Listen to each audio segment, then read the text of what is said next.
Ce matin, donc, c'était l'interview de rentrée du sélectionneur dans l'équipe Didier Deschamps qui est revenu sur plusieurs dossiers qu'on va pouvoir commenter ensemble. Le principal étant donc l'été de Kylian Mbappé, son capitaine en bleu. Deschamps nous apprend que même si sa mise à l'écart s'était prolongée à Paris, même s'il avait été hors du groupe sans jouer de match, il serait venu quand même avec l'équipe de France en septembre. Deschamps qui se félicite par ailleurs de la normalisation de la situation avec son club en vue de l'Euro. Et sur son rôle de capitaine, son bilan est très positif, a dit Deschamps. Il est tout sauf égoïste en dehors du terrain, où c'est son et sur le terrain, forcément il l'est un peu parce que c'est son rôle d'attaquant qui veut ça, mais pour le reste dans la vie de groupe, il est parfait. Messieurs, est-ce que Deschamps, finalement, est-ce que c'est pas le seul à réussir à gérer Kylian Mbappé, celui qui le comprend le mieux pour en tirer le maximum? 32-16, appelez-nous pour en débattre. Jérôme. Écoute, pour moi, la question, elle n'a pas lieu d'être posée parce qu'on parle de. Quand même. Mais non, parce qu'on parle de Didier Deschamps, mais pour moi, Kylian Mbappé n'est pas difficile à gérer. Je sais pas, tous les entraîneurs, depuis qu'il joue au football, au niveau professionnel, je parle, il a eu aucun problème. Déjà parce que c'est un grand joueur, donc il joue, il est tout le temps titulaire.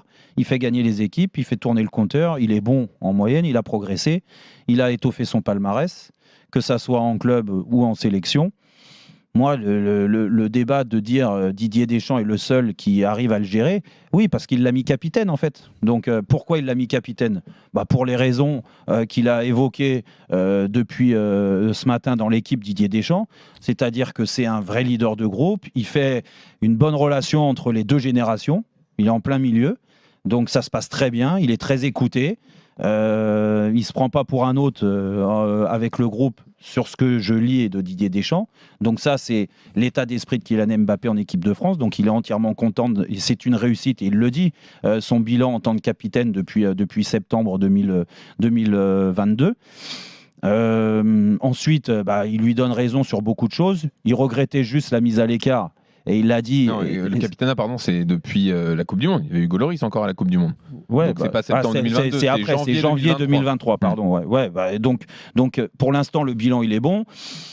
Il le rassure en plus en disant s'il avait continué à être mis à l'écart, de toute façon, vu l'importance qu'il a avec l'équipe de France, je l'aurais appelé et on aurait fait en sorte qu'il soit opérationnel pour jouer les matchs de qualification. Écoute, le débat est là. Il y a une bonne entente avec Kylian Mbappé, entre Kylian Mbappé et Didier Deschamps. Tant mieux. Ça montre qu'il y a une ouverture aussi, il y a une approche qui est différente, qu'il est à l'écoute. Et je suis persuadé, pour en revenir, parce que je te vois arriver Jean-Louis, ou Dugas ou Steve, qu'avec Luis Enrique, il y aura la même entente parce qu'il est ouvert, il a envie de progresser dans un schéma différent.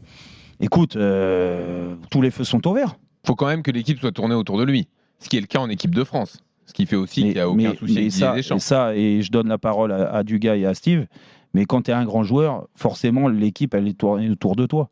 Non, donc, je crois que les problèmes d'Mbappé, elles sont plus dans le relationnel, parfois avec ses partenaires, plutôt qu'avec ses entraîneurs. C'est vrai que les entraîneurs, quand tu as ton meilleur joueur, qui en plus est performant, parce que c'est vrai que Kylian Mbappé prend beaucoup de place, fait beaucoup de bruit, s'exprime beaucoup, à mon avis parfois trop, mais il y a une chose qui est certaine, c'est que sur le terrain, il est ultra compétitif. Et ce qui permet de lui pardonner beaucoup de choses. Alors on en parle des fois en bien, souvent aussi en moins bien, parce que moi j'ai toujours un petit problème d'attitude avec ce garçon-là. Mais après, ce qu'il faut reconnaître aussi, c'est la force de Deschamps. Alors après, moi j'aime pas la façon dont Didier Deschamps fait jouer ses équipes. Mais il y a quand même une grosse qualité qu'a Didier Deschamps, c'est sa qualité pour faire un groupe. Il connaît l'être humain, Didier Deschamps. Il sait manager ses joueurs. Il connaît la sensibilité des uns, la sensibilité des autres. Je crois que ces deux garçons qui sont ultra malins, très malins, avec tout ce que ça peut comporter. Donc voilà, c'est Deschamps qui sait naviguer avec ses joueurs, avec cette nouvelle génération. Il a compris cette nouvelle génération, ce qui n'est pas donné à tout le monde. Donc c'est vrai que ça se passe pour le mieux. Après, est-ce que Deschamps est le seul à pouvoir gérer Mbappé? Je pense pas. Je pense qu'Mbappé, il a besoin qu'on le glorifie par moments. C'est une star, c'est un modèle. Tout le monde le gobe, tout le monde le rêve. À peine dès qu'il fait un truc, on a l'impression que tout est fantastique, tout est génial et qu'il faut pas le toucher. Donc voilà, il faut savoir gérer ce genre de personnalité, ce genre de star. Mais ce qu'a fait tout le temps Didier Deschamps, tout au long de sa carrière, ça n'a jamais été lui la star. ça a été, il a joué avec des stars, il a su se mettre au diapason, il a su courir, il a su réfléchir pour ces mecs-là, pour leur donner le ballon quand il fallait. Il a su être un peu le leader d'équipe, mais sans être le leader technique forcément de l'équipe. Donc voilà, c'est un garçon qui est malin, qui sait faire avec les grands joueurs, avec les meilleurs joueurs, et il le fait bien en équipe de France. Après, Mbappé, c'est pas si compliqué que ça non plus. Alors, c'est pas si compliqué, mais c'est quand même il y a eu des sujets parfois. Je veux dire, l'histoire avec Giroud, l'histoire des coups de pied arrêtés, où absolument tirer les coups francs, l'histoire de je veux plus jouer à droite parce que c'est plus là où je joue en club, il faut que j'aille jouer à gauche. Mais c'est vrai, ça où, c'est des dossiers à gérer tu as raison, mais Dugal l'a dit, c'est plus problématique par moment avec certains coéquipiers qu'avec les entraîneurs.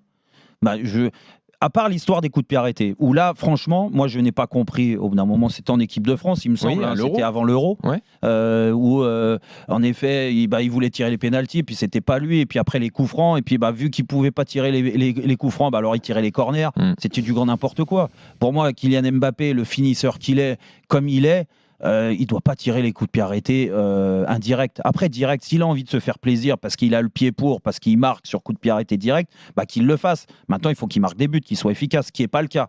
Il a d'autres qualités. Pour moi, il n'a pas le pied, il n'a pas l'œil pour tirer les coups de pied arrêtés. Mais ça, est-ce qu'un entraîneur... Je pense que Didier Deschamps, et c'est là que Didier m'avait déçu à l'époque, c'est qu'il lui a donné beaucoup d'importance de ce côté-là. Non, Griezmann, il est meilleur que Kylian Mbappé sur les coups de pied arrêtés. C'est tout, point final. Il n'a pas à tirer les coups de pied arrêtés. Après, il peut faire d'autres choses. Il fait des choses. Et comme tu l'as dit, Dugas, il prend tellement de place sur le terrain, déjà dans un groupe, mais aussi sur le terrain, que de toute façon, il va avoir des petits passes droits de ses entraîneurs. Et au PSG, c'est la même chose, parce que là, on parle de Didier Deschamps, mais il y en a eu beaucoup au PSG qui l'ont connu, parce que ça s'est enchaîné, les entraîneurs. Mais est-ce qu'il a eu des problèmes avec les entraîneurs qui se sont fait virer? Non. Regarde Galtier l'année dernière. Avec Galtier, il y avait une bonne entente. Avec Tourelle, il en a eu avec Tourelle. Avec Tourelle, il y a eu des réactions de sortie lorsqu'il a sorti. C'est vrai. C'est pas faux, mais ça, c'est la réaction du gars, même Steve. C'est la réaction. C'est le Mbappé agaçant. Oui, avec la personne qu'on n'aime pas. Oui, mais qu'on n'aime pas. Mais alors après, on peut lui dire, c'est vrai que des fois, il n'a pas à réagir comme il réagit quand tu le sors, comme pouvaient le faire Neymar, Messi ou d'autres. Et ils l'ont fait. Tu sors à 5 minutes de la fin, genre c'est la fin du monde. Oh, arrêtez les gars, t'as pas à le faire. Mais après, c'est la personnalité de chacun. C'est des compétiteurs, c'est des mecs qui ont des égos surdimensionnés. Moi, ça me choque pas trop.